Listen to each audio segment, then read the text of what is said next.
कहा जाता है जो भाई सोबरी ऋषि थे उन्होंने लगभग 60,000 साल तक इसके अंदर तपस्या की थी। तो इस समय भाई हम गोविंद घाट पे गोविंद घाट है भाई, जहाँ पे भगवान श्री कृष्ण आते थे नहाने के लिए, यहाँ पे मतलब नहाने के लिए, और यहाँ पे दर्शन वर्शन दिया करते थे गोपियों को। तो ये वो जगह है भाई जहाँ पे श्री कृष्ण आते थे। ये यमुना है, यमुना में इस जगह आते थे भाई। तो इस गोविंद जी के नाम से जाना जाता है गोविंद घाट। और ये कुछ इस तरीके का माहौल है भाई, यहाँ पे बोटिंग वगैरह हो रही है यहाँ पे। और भाई आज देख सकते हैं कुछ इस तरीके का भाई माहौल हुआ रखा है। और आगे जाके भाई घाट भी है प्रॉपर। घाट तो वैसे यहाँ पे भी ठीक ठाक है भाई नहाने के लिए, और भीड़ भी भाई काफ़ी आज। तो यही कहा जाता है भाई, जो पुराने टाइम में जो कृष्ण जी आते थे, गोविंद जी आते थे यहाँ पे नहाने के लिए, यहीं पे आते थे गोविंद घाट पे। और बता दूँ भाई उससे क्या नाम है, जो राधा वल्लभ जी था, राधा वल्लभ मंदिर जिससे बाद में हम गए थे राधा रमण मंदिर डायरेक्ट, बट भाई राधा रमण मंदिर बंद था, वो 4-5 बजे के आसपास ओपन होता। इस वजह से भाई हम गए नहीं, तो फिर अब आ गए हम गोविंद घाट। और गोविंद घाट से देखते हैं भाई, कोशिश करेंगे कुछ और चीज़ें कवर करने के लिए। कोशिश करूँगा कि भाई सोबरी कुंड जाया जाए, सोबरी कुंड के बारे में शायद आपको पहले पता होगा, बाकी एक बार मैं पहुँचता हूँ तो फिर बता दूँ भाई क्या है सोबरी कुंड। तो यहाँ पे भाई इतना ही है, बाकी लोग बाग थके हुए हैं, होली खेल के रेस्ट कर रहे हैं। चलिए दोस्तों अभी हम यहाँ से निकलते हैं भाई गोविंद घाट से। भाई अब आ गए हम सोबरी कुंड। और बता दूं भाई जो गोविंद घाट है उससे लगभग ये है 150-2 किलोमीटर की दूरी पर, जो आपका पीछे देखो भाई ये है इस सोबरी कुंड। कहा जाता है जो भाई सोबरी ऋषि थे उन्होंने लगभग 60,000 साल तक इसके अंदर तपस्या की थी, ऐसा भाई सुनने में आता है। तो देखो पक्का क्या है वो तो मुझे नहीं पता, अकॉर्डिंग टू जो पुराण है उनके अनुसार 60,000 साल के आसपास भाई उन्होंने तपस्या करी थी यहाँ पर। और यहाँ पे भाई एक सुनरक गाँव है, सुनरक गाँव में ही ये सोबरी कुंड पड़ता है। और दूसरा भाई इसको कहा जाता है जो गरुड़ था, जो जिसको माना जाता है विष्णु जी की सवारी, तो वो भाई एक बार मछली खाने के लिए यहाँ पे आया था। तो मछली वगैरह को प्रोटेक्ट करने के लिए भाई जो सोबरी जी थे उन्होंने उसको शाप दे दिया था, क्योंकि वो मछली उनके प्रोटेक्शन में थी, वो उनकी प्रोटेक्ट करता था। मतलब जो सोबरी ऋषि थे वो उन्हें प्रोटेक्ट करते थे मछली को। तो भाई जैसे उसे खाने के लिए आया तो उन्होंने उसको शाप दे दिया था कि भाई तू यहाँ पे नहीं आ पाएगा। तो इस वजह से ये जगह बहुत ज़्यादा फेमस है। और तब से फिर भाई वो कभी जो गरुड़ था नहीं आ पाया था यहाँ पे, अदरवाइज़ उसकी डेथ वगैरह हो जाती। तो इस वजह से भी इस ज़्यादा ये फेमस है। और दूसरा भाई यहाँ पे एक चीज़ और मैं बता दूँ कि जो प्रेमानंद महाराज जी हैं भाई, प्रेमानंद महाराज जी अब यहाँ पे, पहले तो भाई जो प्रेम मंदिर था उसकी तरफ आते थे दर्शन देने के लिए, लेकिन अभी जो भक्त आते हैं भाई उनसे मिलने के लिए ये सोबरी कुंड पर ही आते हैं। देखो ये कुंड है यहाँ पे, और पीछे की तरफ भाई खाली है, स्पेस पड़ा है, दिखा देता हूँ एक बार मैं आपको। भाई कुंड है यहाँ पे इस प्रकार से, और ये सामने भाई सामने स्पेस है काफ़ी सारा इसके दूसरी साइड।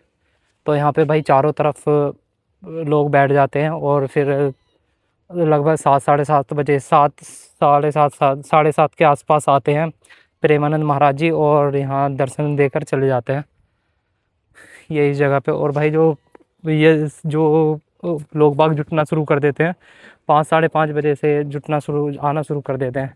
मतलब यदि आपको दर्शन करने हैं तो भाई 5:45 बजे के आसपास बिल्कुल आ जाओ, क्योंकि ये इस तरह से चारों तरफ भाई बैठ जाते हैं,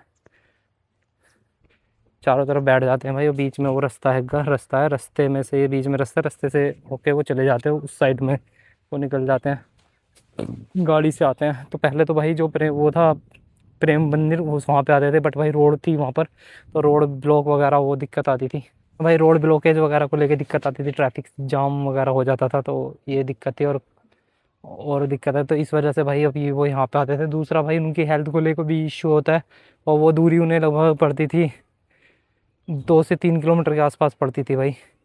वो वहाँ से प्रेम मंदिर से कैली कुंज आश्रम तक आते थे, तो 2 से 3 किलोमीटर दूरी वो पड़ती थी, तो इस वजह से भी दिक्कत आती थी। बट अब यहाँ पे कोई दिक्कत नहीं आती, कोई ट्रैफिक जाम नहीं रहता। बट भाई अगर आपको दर्शन करने हैं तो आपको 6 बजे से पहले मस्ट आ जाना है। 6 बजे मतलब 5:45 तक आ ही जाना है। अदरवाइज़ तो भाई, क्योंकि 5:45 के से बाद में, मतलब 5:45 के आसपास भाई जो उनके पास ऑलरेडी अपॉइंटमेंट रहते हैं ना, जो लोग बाग उनके पास सत्संग वगैरह करने के लिए जाते हैं, सत्संग में शामिल होने के लिए जाते हैं, तो फिर वो छूटने शुरू हो जाते हैं, और वो लोग वो सीधे यहाँ पे आते हैं। और दूसरा जो जैसे बांके बिहारी जी की आरती वगैरह हो गई, तो वो लोग भी वहाँ से आते हैं, तो उस समय फिर यहाँ पे बहुत भीड़ हो जाती है, और आपको फिर अच्छे से दर्शन नहीं हो पाएंगे, मतलब आपको बहुत पीछे बैठना पड़ेगा। तो यदि आपको अच्छे से दर्शन करने हैं तो भाई 5:30-6 बजे के आसपास बिल्कुल आप आ जाएं। आपको 1-1.5 घंटा वेट कर लेंगे तो कोई दिक्कत नहीं, लेकिन भाई आप दर्शन बिल्कुल क्लोज कर पाएंगे, और रस्सियाँ वगैरह यहाँ पे बांधते हैं भाई। तो बिल्कुल रस्सी के पास में कहीं भी जाके बैठ जाइए, कोशिश कीजिए रस्सी के क्लोज आए और वहीं से भाई अच्छे से दर्शन कर पाएंगे आप। चलिए दोस्तों, और मैं भाई अब यहाँ पे यही था सोबरी कुंड, और ये सुन्नक गांव है भाई, इधर की साइड गांव की तरफ को जा रहे हैं। तो हम उधर से सुन्नक गांव से निकलते हुए भाई जो कैली कुंज आश्रम है इनका, महाराज जी का, प्रेमानंद जी का, तो उस वो भी मैं आपको दिखा दूंगा। चलिए भाई, अभी हम यहाँ से निकल रहे हैं। तो दोस्तों अभी हम जा रहे हैं भाई केली कुंज आश्रम की तरफ, क्योंकि उधर से ही रास्ता है, केली कुंज आश्रम की तरफ जाएंगे और वहीं से रास्ते की तरफ को निकल जाएंगे, मतलब प्रेम मंदिर वगैरह की तरफ को भी वहीं से रास्ता है। तो यहाँ से जो जो सोबरी वन है, सोबरी कुंड है सॉरी, यहाँ से ये पड़ता है लगभग 500-600 मीटर की दूरी के आसपास पड़ता है। ठीक है, और सोबरी कुंड से ही बता दूं यार, जो आपका बांके बिहारी मंदिर है 1 से 1.5 किलोमीटर के आसपास वो पड़ जाएगा, या 1 से 1.5 किलोमीटर दो वो पड़ेगा आपका बांके बिहारी मंदिर।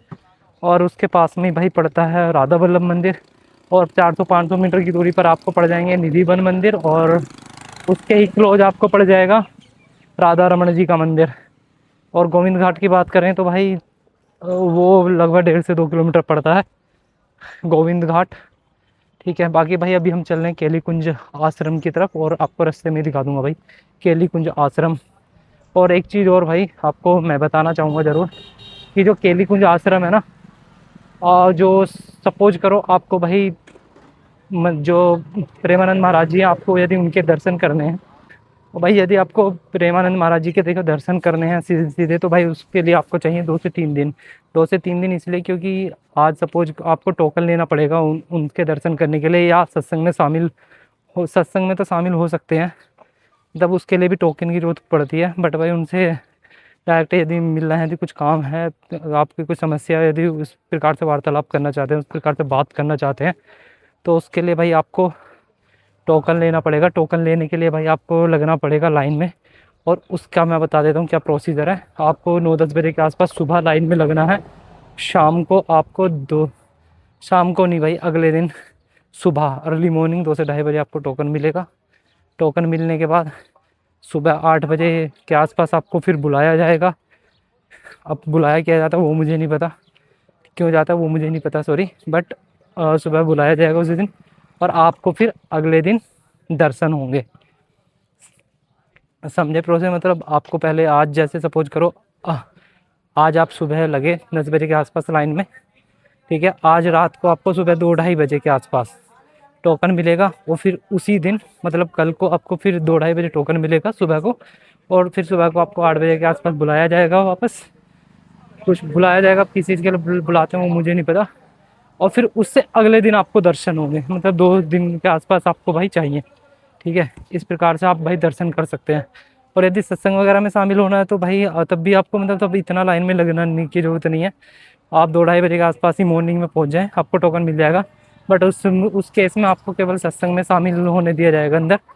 ठीक है, वो कोई वार्तालाप या कुछ आप बात नहीं कर पाएंगे डायरेक्ट प्रेमानंद महाराज जी से। और यदि भाई आपको बस दर्शन करने हैं तो फिर आप भाई कभी भी यहाँ पर आइए, सुबह 7:30 बजे के, 7:30 नहीं, अगर अच्छे से दर्शन करने हैं तो 6, 6, 5:30 बजे आ जाइए सोबरी कुंड में, और बैठ जाइए भाई अपनी अपनी जगह बना के बैठ जाइए यहाँ पे, और आपको भाई 7:30 बजे के आसपास आएंगे महाराज जी, और आपको दर्शन हो जाएंगे।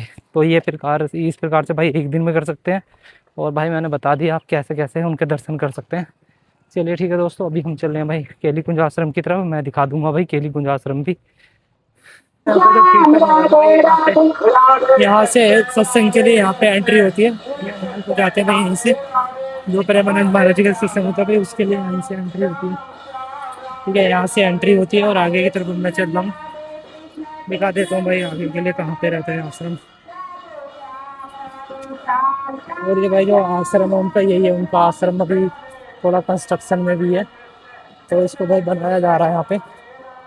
यही है भाई श्री हित राधा केली कुंज। ये सत्संग हॉल भाई यहाँ पे अभी निर्माणाधीन है, उधर ही चलता है, तो उधर ही होता है। तो यहाँ पे भाई केली कुंज आश्रम यहाँ पे होता है, मतलब जो सत्संग के लिए अभी भाई ये बनाया जा रहा हॉल बड़ा।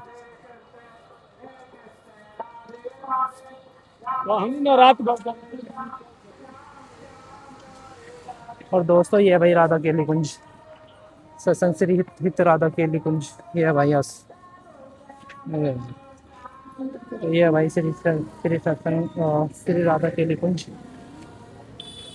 तो यहीं पे भाई सुबह को लाइन में लगना पड़ता है। ये शायद ये जो वेट कर रहे हैं बंदे, ये टोकन के लिए वेट कर रहे हैं अभी। ये देखो भाई लाइन में लेट हुए हैं शायद। ये जो भैया ये सब वेट कर रहे हैं। और दिन में भाई एक दिन में जो बंदों को एंट्री मिलती है 120 आदमियों को मिलती है। 120 आदमी जो रहते हैं मतलब 120% उनको एंट्री मिलती है एक बार में। दोस्तों इस वीडियो में भाई इतना ही, और वीडियो को करते हैं भाई हम अंत। और रिक्वेस्ट है भाई आपसे, प्लीज़ चैनल को लाइक और सब्सक्राइब ज़रूर करें। और भाई दोस्तों अब यहाँ से हम निकलते हैं और मिलते हैं भाई आपसे नए व्लॉग में। तब तक के लिए बाय।